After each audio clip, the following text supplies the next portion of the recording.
Iya ibu. Aku ingin sekali daging majangan. Pergilah ke hutan bersama si Tumang untuk mencari daging majangan itu. Baik ibu, akan kucarikan daging menjangan itu. Setibanya di hutan, si Tumang menemukan rusa dan mengejar rusa itu. Saat ingin memanah rusa itu, ternyata anak panahnya tidak terkena rusa, melainkan terkena si Tumang.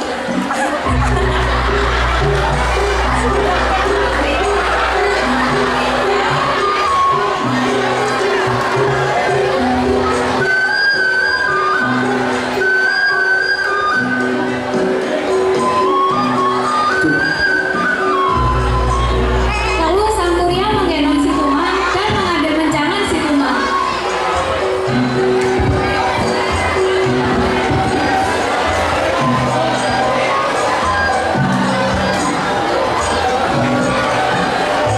Ibu, ini daging menjangan yang kau inginkan.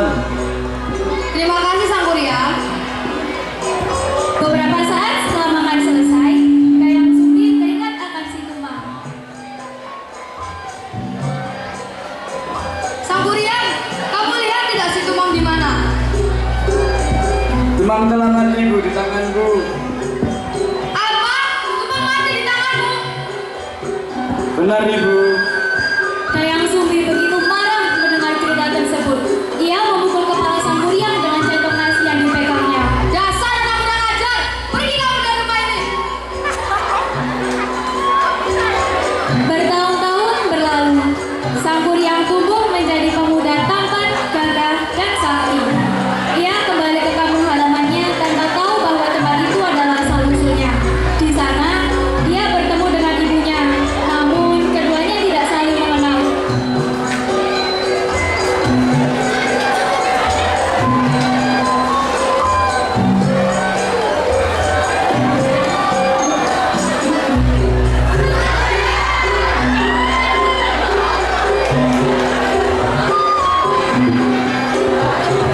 Hai wanita cantik, maukah kamu menikah denganku? Ya, aku mau jadi istrimu. Mereka pun saling mencintai. Hingga suatu hari, Dayang Sumbi mengetahui jika Sang Kurya adalah anaknya setelah melihat bekas luka di kepalanya. Tidak mungkin, dia adalah anakku. Ada bekas luka di kepalanya. Masa aku harus menikahi anakku sendiri? Dayang Sumbi memanggil Sang Kurya. Sang Kurya, aku ingin mengatakan sesuatu padamu. Apa itu? Kau adalah anakku. Kau adalah anakku yang kupukul kepalamu bertahun-tahun yang lalu. Kamu bohong. Kamu pasti mengarang cerita ini agar tidak menikahi denganku. Tidak, kau adalah anakku. Aku adalah ibumu. Sang Kurya tetap tak percaya dan bersikeras untuk menikahi Dayang Sumbi. Dayang Sumbi berpikir keras untuk membatalkan pernikahan itu. Bagaimana ini? Sang Kurya adalah anakku. Tidak mungkin aku menikahi anakku sendiri. Ya, aku punya ide.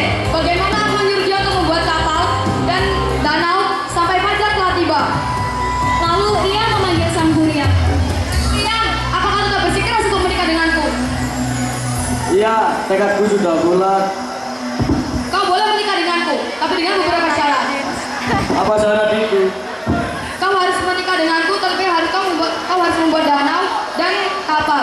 Saat fajar tiba, pekerjaan itu harus sudah selesai. Baiklah, aku akan kupenuhi syarat itu. Lalu Sang Kurya pun pergi. Dengan kesaktiannya, Sang Kurya memanggil makhluk halus untuk membantunya.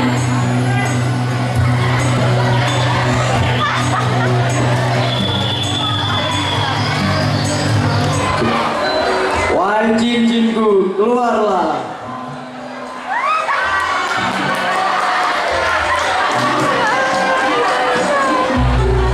Kau manggilku Sang Kurya? Wah, tak perintah untukmu. Apa perintahnya? Buatlah kapal dan danau untukku. Baiklah, akan kubuatkan. Malam itu, hampir semua syarat terpenuhi.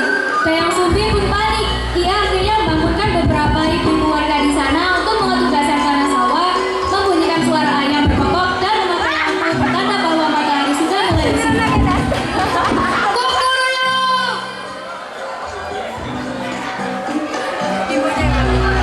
Ah, kenapa kapal ini belum jadi? Berani-beraninya kau membawa akan ku butuh kamu. Ia menendang perahu yang setengah jadi hingga perahu itu jatuh ke dalam keadaan terbalik. Setelah itu menjadi sebuah gunung yang bernama Gunung Tangkuban Perahu yang ada di Jawa Barat.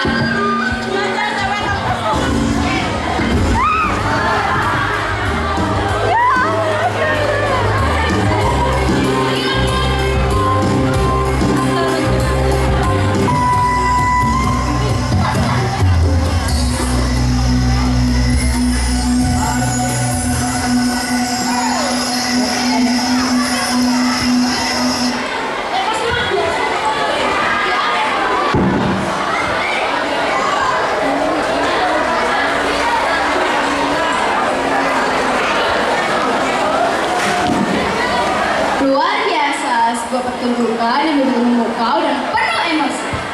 Benar sekali, kita bisa belajar banyak dari kisah ini, bahwa